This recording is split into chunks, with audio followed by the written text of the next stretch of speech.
Жыл сайын миллион доллар табу оңай болып бара жатқан білесіз бе?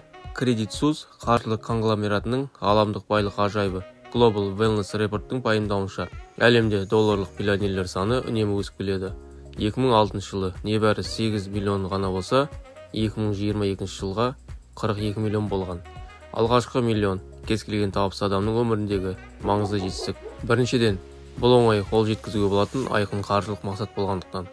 Екіншіден, шоттағы мұндай сома сізге бұл ақшаны ақылды түрде табуға, мүмкіндіктер табуға сенімділік береді, деді Боб Проктор. Биыл миллионерлер қатарына қосылыңыз және өміріңізді біржола өзгертіңіз. Бүгін табысқа жету рецепттерінің көмегімен сізге де бай болуға мүмкіндік бар. Жай ғана бейнені соңына дейін қараңыз.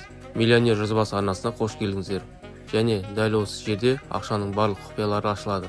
Өйткені бірінші миллионға жету жолы туралы ешкім біле білмейді. Оның байлыққа жету жолы осы мақсаттан басталады. Мен 16 жасымда мектепті тастадым және өмірімнің келесі 10 жылын байлыққа жетудің әртүрлі жолдарын үйренуге арнадым, дейді Боб Проктор. Проктор байлықтың ол үшін не екенін және бастысы, оның қаншалықты маңызды екенін мүлде түсінбеген. Мұндай термин ақша табуды білдіре ме? Алғашқы жұмысымда жылына 22 мың доллардай табыс таптым. Алғашында бұл сома өте үлкен болып көрінгенімен, жылдар өткен сайын қажеттіліктер артып, табыс сол күйінде қалды, дейді Проктор. Содан кейін Боб 1 миллион табу үшін нақты қаржылық мақсат қоюды шешті. Бұл оған бағдар болды және оған ақша табудың сауатты тәсілін таңдауға мүмкіндік берді. Ол дұрыс ойланудан өзін-өзі дамытуға дейінгі барлық өмірлік процестерді қайта қарауға негіздеген. Ол оны жетістік принциптері деп атады. Дәл солар оған қаржылық мақсаттарына оңай жетуге көмектесті. 26 жаста табысы жылына 1 миллион долларды құрады. Дәл осындай жалақыны армандаңыз. Содан кейін төмендегі кеңеске құлақ асыңыз. Олар сізге әрекет етуіне мүмкіндік беріңіз. Маған кездескен басты жауды жеңу, ол қорқыныш болды. Сіздің жайлылық аймағыңыздан шығу әрқашан қиын. Бірақ сіз тұрақты жұмыс ақша әкелмейтінін түсінуіңіз керек, деді Боб Проктор. Көптеген адамдар қартайған шағында өзгерістерден қорқады және жаңа нәрсені көруге дайын емес. Бұл жағдайда миллион табуға мүмкіндік жоқ. Кейбіреу адамдар қалаған соманы іздеп, негізгі жұмысынан айырылып қаламын деп қорқады. Негізі жұмыстан айырылу қорқынышты емес. Ақша табуға деген құлшынысын жоғалтқаннан жаман не бар? Қажеттіліктер әрқашан тәуекелмен байланысты және қажетті ақша сомасына қол жеткізу үшін қоғамдағы идеялар мен тенденцияларды ұстаныңыз. Көпшілігі ақша табу үшін мұндай құралды пайдаланудан қорқады. Қаржылық қорқынышпен күресу арқылы өзін-өзі дамытуға болады. Атап айтқанда, Морганның «Ақша психологиясы» кітабында ашкөздік пен кәсіпкерлік адамдарға үлкен тәуекелерге қарамастан миллиондарға жетуге қалай көмектесетін егжей-тегжейлі сипаттайды. Қаржылық сауаттылықтың негізгі ережелерін сақтау өте маңызды.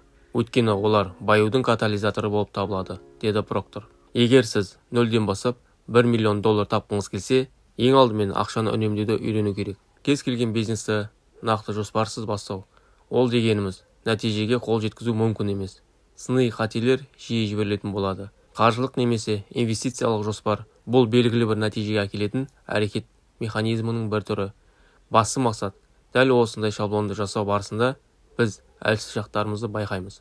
Өзімізді қолға алуды үйренеміз. Ортаны пайдалану қажет. Сэнди Халкер менің табысқа жетуіме себепші болды. Ол менің ең жақын досым болды және мені үнемі мақсаттарыма жетуге ынталандырды. Қоршаған орта жиі бағаланбайтын фактор. Пікірлес адамдар тобында жұмыс істеу жалғыз жұмыс істеуге қарағанда әлдеқайда оңай екенін ешкімге құпия емес. Сіздің мақсаттарыңызбен бөлісетін достар арманға жету жолында тірек бола алады. Сонымен қатар идеяны тудыратын өзіндік талдау орталығына айнала алады. Егер қандай да бір себептермен қоршаған орта сізді идеядан тайдырғысы келсе, онда оны дереу тоқтатқан дұрыс. Бұл адамдармен қарым-қатынас тоқтату қажет. Мен миллионға жету жолын зерттей бастадым. Бұл тайм-менеджмент. Өйткені уақытты сапалы басқару және ресурстарды дұрыс бөлуге мүмкіндік береді. Ол уақытты сапалы басқару және ресурстарды дұрыс бөлуге мүмкіндік береді. Өз уақытын қалай басқаруды білетін адамдар, олар инвестициясыз миллион табу қазіргі таңда әлдеқайда оңай екенін сенімді түрде айта алады. Және олар мұны қалғандарынан әлдеқайда ертерек жасады. Әрқашан нақты кестені ұстану өте маңызды. Әсіресе егер сіз өзіңіздің сүйікті қаржылық мақсатыңызға қысқа мерзімде қол жеткіңіз келсе, диванға жатып, телешоуларды немесе фильмдерді тамашалауды қою керек. Сіз күніңізді мұқият жоспарлауыңыз керек. Содан кейін кестені ұстаныңыз.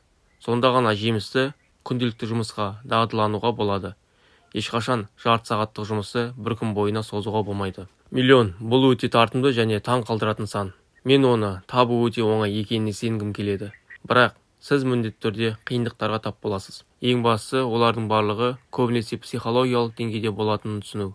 Жалқаулық кейінге қалдыру, ысырапшылдық. Мұның бәрі сіздің бай болу арманыңыз үшін артқа тартатын туралы ескеру керек және қажет емес әдеттер деп санайды Боб Проктор. Бірінші миллионға жету процесі. Бұл сынақ. Оның мақсаты, егер сіз өзіңіздің қаржылық мақсатыңызға мотивация мен күш-жігер тұрғысынан жақындасаңыз, адамның осындай ақшаға лайық екенін байқайды. Сондықтан мен сізге Джон Кауфманның «Өзің-өзіңе IBM компаниясы бол» деген кітабын оқуға кеңес беремін. Ол сізді өз-өзіңізге сенімділікке толтырады және алғашқы миллионыңызға жету үшін күш береді. Болашақ миллионерлер, комментарияға бірінші миллионды не үшін жұмсайтыныңызды жаза кетіңіз. Сіз де бай қуатты бола аласыз.